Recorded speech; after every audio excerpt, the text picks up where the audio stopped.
दाएं तरफ मेरे दाएं तरफ हजूरी बाग और बाएं तरफ महाराजा रंजीत सिंह की मढ़ी। उनका जो है मुझे तो मढ़ी का ही मालूम है, या जहाँ वो फौत हुए थे, जहाँ इनका जो है वो बाक़ियात रखी गई हैं,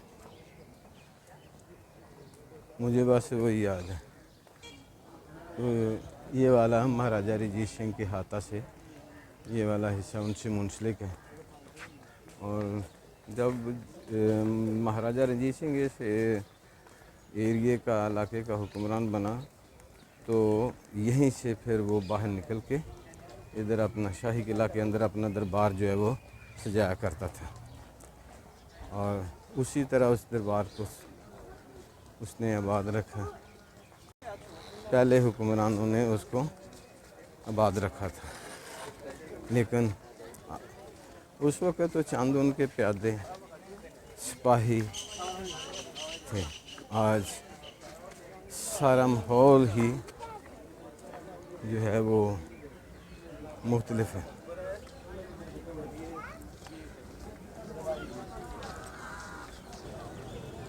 तो नाज़रीन, हमारी अगर ये वीडियो आपको पसंद आई है तो आपसे इल्तमास है कि आप हमारे चैनल को सब्सक्राइब करें, बेल आइकन को प्रेस कर दें ताकि हर नई आने वाली वीडियो आप तक पहुंचती रहे।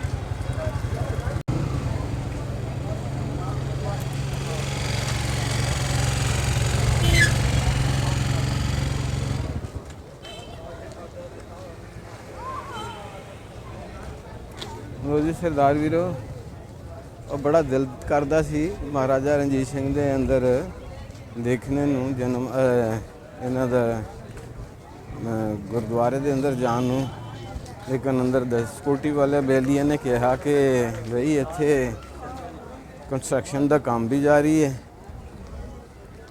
और जिस वास्ते अंदर जान की बिल्कुल कतन इजाज़त नहीं है।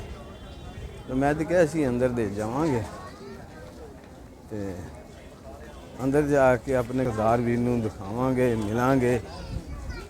ते बिल्कुल झंडा लहरा रहा है दरबार साहब दे महाराजा रंजीत सिंह दे जो है वो दरवाजे के उत्ते बारों बार दर्शन कर रहे, थानू भी बारों बार दर्शन करा दिते हैं। तो वक्त रहा तो फिर मुमकिन तुहाडे नाल ही आइए, चक्कर लगावांगे जरूर, दर्शन थानू करा देते हैं जी। सत श्री अकाल गुरदीप भाई जी, रंजीत सिंह साहब के दरबार पर आया लेकिन साढ़े सिक्योरिटी इशू की वजह तो जी साड़ी गवर्नमेंट है वो उन्होंने पाबंदी लाई है। इंतज़ार तो मैं बाहर बैठ के काफ़ी किया, कुछ सरदार भी मिले अंदर जान देन ते बाकी सरदार भी तो मिले ने, ये भी बेचारे मजबूर ने, दिल की तमन्ना फिर पूरी नहीं हुई। अल्लाह नूं चाहे, अल्लाह की मेहरबानी हुई तो असी हुण दोबारा किते अल्लाह नूं मंजूर होया तो अंदर जाके वीडियो बना के तो फिर मैं तुहानूं शेयर करांगा अल्लाह ने जिंदगी दे। यह देख लो मेरे बिल्कुल बैग पे जो ना गुरुद्वारा डेरा साहब है, साथ समाध महाराजा रंजीत सिंह की है। हाँ जी, हाँ जी, थोड़ा जी आप ब्रीफ कर देना ताकि बकाया तो उसको सारा हिस्ट्री का पता ही है। जी जी। पंजवें पातशाह गुरजंदी जी बादशाह जी का जी शहीदी स्थान ये भी है गुरुद्वारा डेरा साहब जी। साथ महाराजा रंजीत सिंह की जो समाध है, आप लोग उसको मड़ी बोलते हैं। हाँ जी, हाँ जी, समाध वो भी शादी है जी। तो आपका नाम?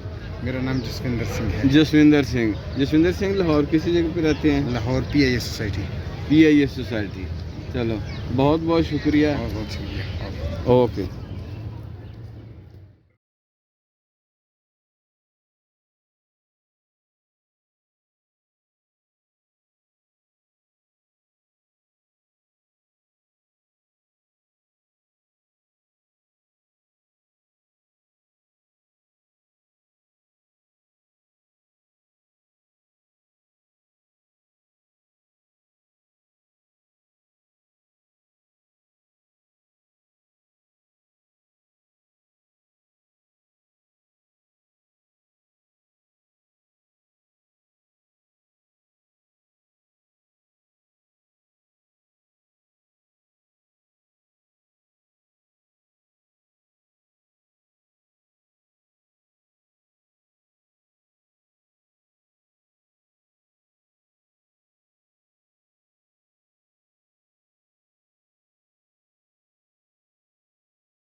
खुश रहो, चढ़दे ते लैंदे पंजाब दे सरदार वीरो। Good bye.